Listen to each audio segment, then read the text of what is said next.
अस्सलाम वालेकुम फ्रेंड्स, आज की इस वीडियो के अंदर हम ये सीखेंगे कि हम अपने एंड्रॉयड स्टूडियो के प्रोजेक्ट के अंदर एरर को कैसे फाइंड कर सकते हैं। एंड्रॉयड स्टूडियो हमें ये टूल्स प्रोवाइड करता है कि हम अपने कोड को एनालाइज कर सकें। अगर आप अपने कोड के अंदर बग्स को फाइंड करना चाहते हैं तो आप टॉप पर कोड के ऑप्शन में जाएं।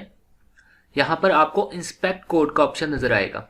जैसे ही आप इस पर क्लिक करेंगे तो इस तरह की विंडो आपके सामने ओपन हो जाएगी। यहाँ पर आपको डिफरेंट ऑप्शंस नज़र आ रहे हैं इंस्पेक्शन स्कोप के अंदर।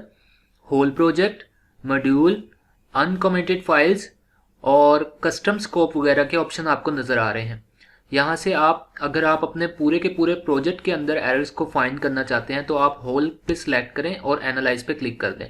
लेकिन अगर आप अपने किसी एक प्रोजेक्ट के अंदर, एक मॉड्यूल के अंदर आप एरर को फाइंड करना चाह रहे हैं तो आप मॉड्यूल वाले ऑप्शन पे क्लिक करें और एनालाइज पे क्लिक कर दें।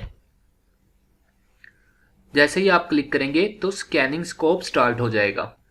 सो फ्रेंड्स, हमारे सामने इस तरह की विंडो ओपन हो जाएगी आफ्टर स्कैनिंग। ये डिपेंड करता है आपके प्रोजेक्ट के साइज़ के ऊपर कि आपके प्रोजेक्ट का साइज़ क्या है। तो अगर आपके प्रोजेक्ट का साइज़ कुछ ज़्यादा बड़ा है तो ये ज़्यादा टाइम ले सकता है। अगर आपके प्रोजेक्ट का साइज़ छोटा है तो ये ज़्यादा जल्दी आपको एरर फाइंड करके देगा। तो हमें यहाँ पर लेफ़्ट साइड पे कुछ एरर्स नज़र आ रहे हैं। मैं अगर एक एरर पे क्लिक करता हूँ और इसके ऊपर मैं डबल क्लिक करता हूँ तो ये हमें जंप कर देगा उस जगह पे जहाँ पर ये एरर आ रहा है। ये एरर आ रहा है हमारे बटन के ऊपर कि हमने अपने बटन के कॉन्स्ट्रेंट्स जो हैं वो डिफाइन नहीं किए हुए। तो जैसे ही मैं इन कॉन्स्ट्रेंट्स को डिफाइन करूँगा